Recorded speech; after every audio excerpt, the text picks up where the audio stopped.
بسم الله الرحمن الرحيم اللهم صل وسلم وبارك على سيدنا محمد وعلى آله وصحبه وسلم. Suite de la première partie du livre Lumière sur l'Occident du Cheikh Tahar Badawi. À son Excellence le Président de la République française. Objet: à propos d'une laïcité mal comprise et anticonstitutionnelle. Référence: votre allocution en date du 17 décembre 2003. Monsieur le Président, j'ai le plaisir de présenter à votre Excellence ainsi qu'à l'ensemble du peuple français mes meilleurs vœux de succès, de bonheur et de prospérité à l'occasion des fêtes de Noël, jour honoré par la nativité du Christ. Salut divin sur lui, ainsi que sur l'ensemble des prophètes et messagers de Dieu, et du jour de l'an 2004. Au terme de votre discours très éloquent, Monsieur le Président, vous avez bien voulu faire état des réflexions de votre gouvernement, consignées dans un projet de loi tendant à interdire à l'ensemble des citoyens français de quelque religion qu'ils soient de porter des signes religieux apparents, et notamment le voile, dans tous les établissements publics de l'État.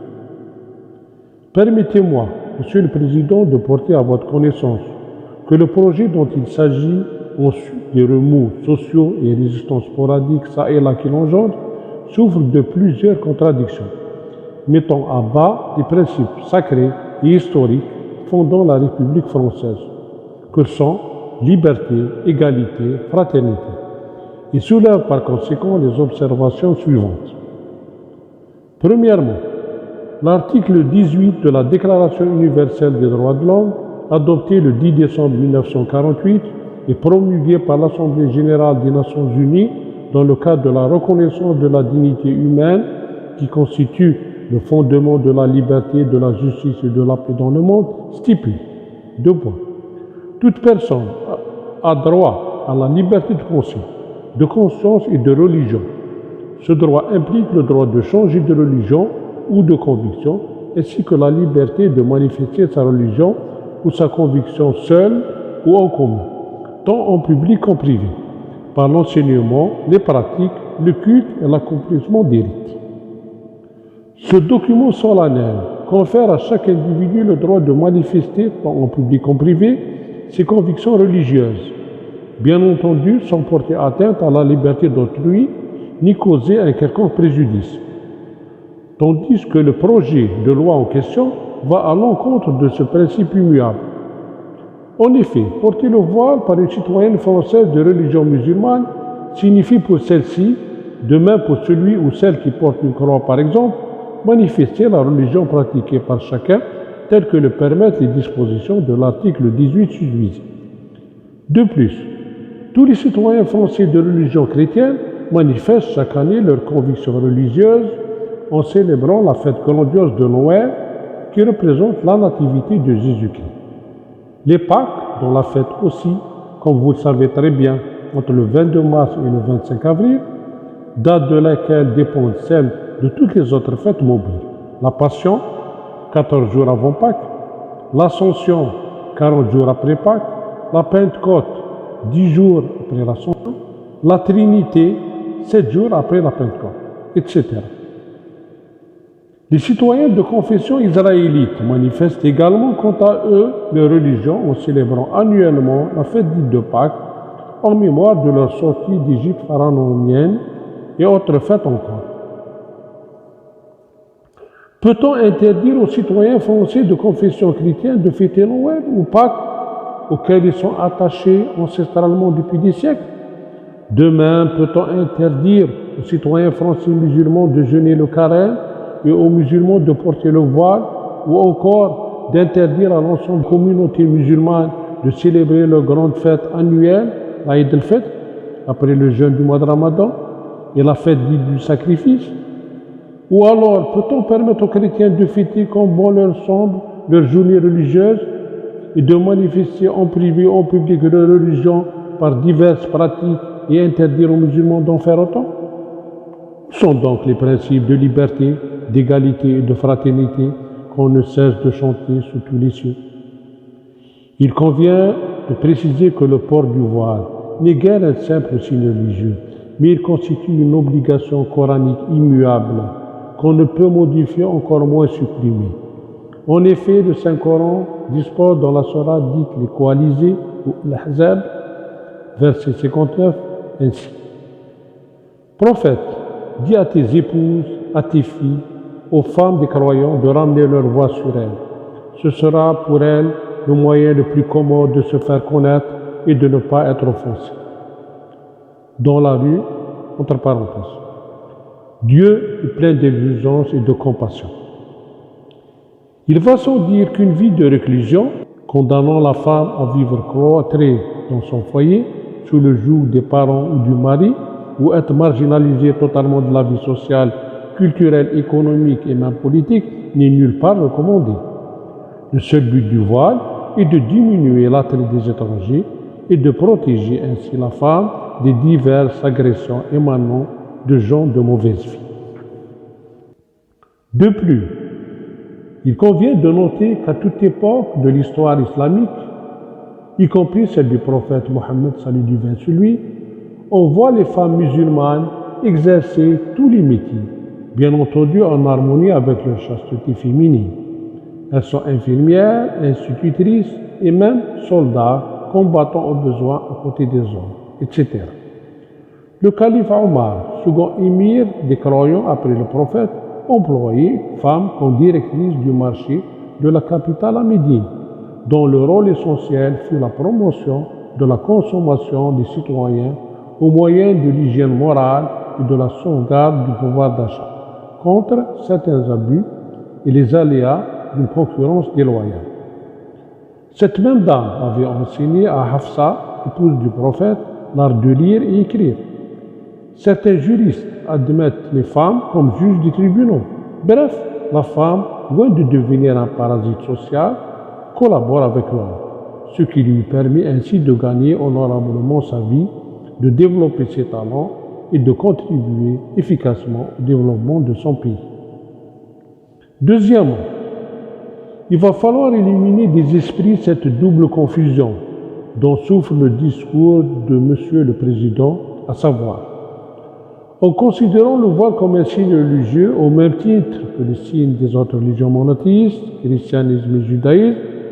alors qu'il constitue, comme nous venons de le voir, une obligation sacrée prévue par le Saint-Coran. Donc il s'agit là d'un principe coranique et d'un fondement religieux qu'on ne peut modifier. Et toute tentative tendant à en empêcher la pratique juste et équitable entraînerait un échec sans mesure et des crises sans précédent, comme ce fut le cas de la deuxième puissance mondiale de jadis, l'URSS, celle-ci voulant faire régner sa justice sociale et ses lendemains qui chantent par l'opium et le bâton sur l'ensemble de ses républiques et notamment les républiques musulmanes, interdisait catégoriquement non seulement le port du voile et des autres signes religieux, mais toute appartenance à une autre conviction autre que le communisme. Ce jour n'ayant duré que 70 années pour voir en un laps de temps son idole s'effondrer de son intérieur.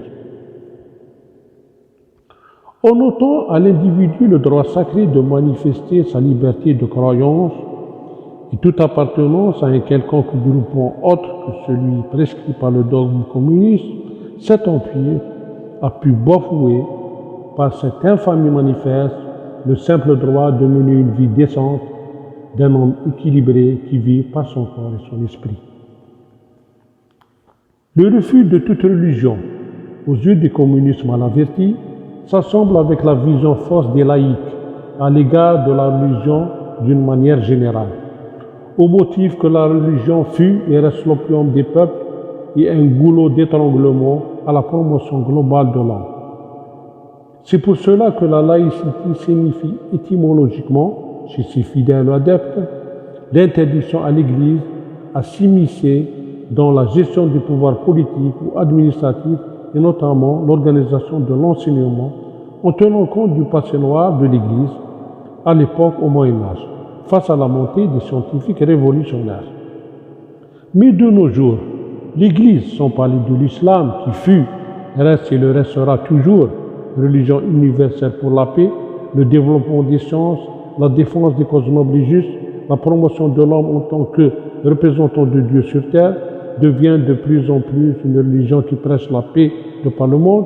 encourage le développement de toutes les initiatives positives et milite également en faveur des populations exploitées. Et l'intervention éloquente de sa sainteté le pape Jean-Paul II et la réaction sous son égide de la majorité des églises en sont une preuve flagrante de tolérance à l'égard du respect des libertés individuelles et auxquelles on ne peut que rendre un grand hommage pour leur compréhension vis-à-vis des droits des hommes, sans distinction aucune de sexe, de race ou de religion. La laïcité signifierait d'ores et déjà non un système excluant l'administration de la religion dans la vie du citoyen en général, mais au contraire,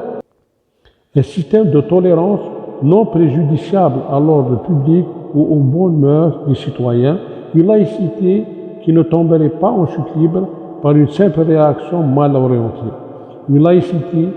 qui ne souffrirait guère de son intérieur, et ce, en interdisant d'une part le port des signes religieux et d'autre part en légalisant par exemple l'avortement volontaire ou encore plus grave en légitimant le mariage des homosexuels. Monsieur le Président, compte tenu de ces développements que j'ai l'honneur de soumettre à votre haute appréciation, il n'y a nullement lieu de fuir la religion, car elle élève le citoyen au rang d'un adulte responsable de ses actes et pour lesquels il répond devant sa conscience, devant ses semblables, devant son Dieu dans le delà. C'est par des gens militants et responsables que se sont bâties toutes les civilisations des hommes depuis la nuit des temps, jusqu'au siècle dernier, où la civilisation occidentale, à cause des guerres fratricides et illicites et l'encouragement des mœurs légères sous le masque de la liberté, qui ne cesse d'envenimer de plus en plus l'environnement moral dans son ensemble et d'empoisonner l'ordre public dans toutes ses dimensions. À cause de tout cela, de cette civilisation qui fut le berceau des Lumières après l'apogée de l'islam, s'est vue essuyer, jour après jour, des échecs inévitables et imprévisibles. En conséquence, je prie votre Excellence d'user de votre esprit d'analyse et de votre âme vertueuse pour revenir sur les dispositions du projet en cause, à l'effet de ne pas entraver les libertés individuelles des citoyens et de permettre à tous de vivre en paix, main dans la main, profitant tous d'une fraternité réelle et d'une justice sans équivoque. Je vous prie de croire, Monsieur le Président, à ma très haute considération. À suivre prochainement.